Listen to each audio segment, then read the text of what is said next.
Welcome to bird media. నేను వైష్ణవి. అంతర్జాతీయ యుద్ధ మేఘాల ప్రభావం ఇప్పుడు సామాన్యుడి వంట గదిని తాకింది.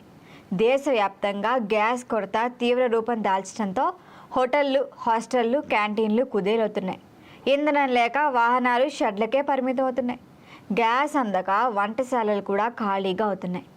వేలాది కార్మికులు మళ్ళీ కరోనా లాంటి సిచ్యువేషన్లను గుర్తు చేసుకుంటూ సొంత ఊర్ల బాట పడుతున్నారు.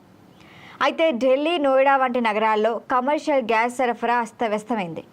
ఒక్క హోటల్ రంగంలోనే వేల సంఖ్యలో రెస్టారెంట్లు తాత్కాలికంగా మూతబడ్డాయి. ఇప్పటికే ఇక వెయిటర్లు, క్లీనర్లు, చెఫ్లు ఉపాధి కోల్పోయి రోడ్డున పడ్డారు.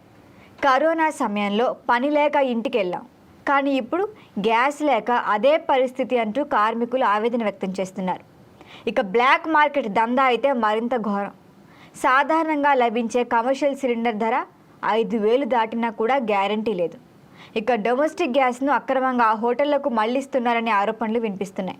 మరి ఫలితంగా సామాన్య గృహాలకు గ్యాస్ అందడం కష్టమవుతోంది.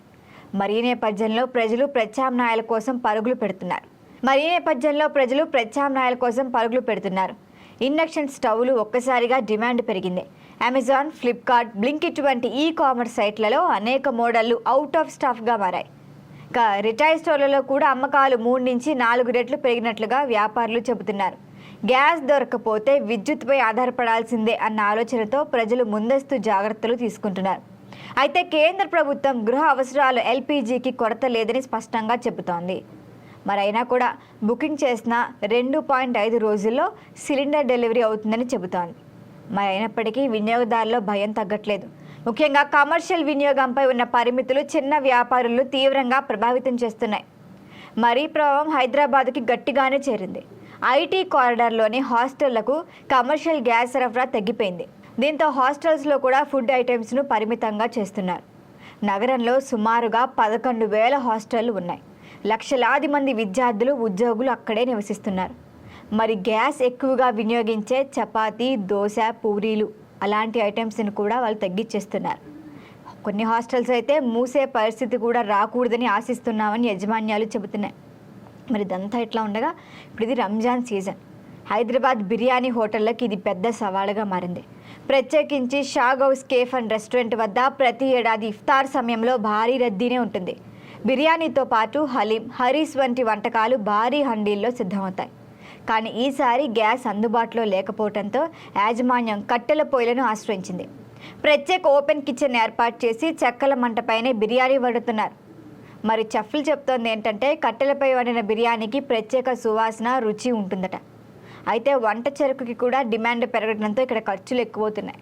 అయినప్పటికీ కస్టమర్ల విశ్వాసాన్ని నిలబెట్టుకోవటమే తమ లక్ష్యమని నిర్వాహకులు చెబుతున్నారు. ఇక గ్యాస్ కొరతను సాకుగా చూపి ఏజెన్సీలు కృత్రిమ కొరతనే క్రియేట్ చేస్తున్నాయి. అధికారికంగా బుక్ చేసుకున్న వారికి స్టాక్ లేదని చెబుతున్నాయి.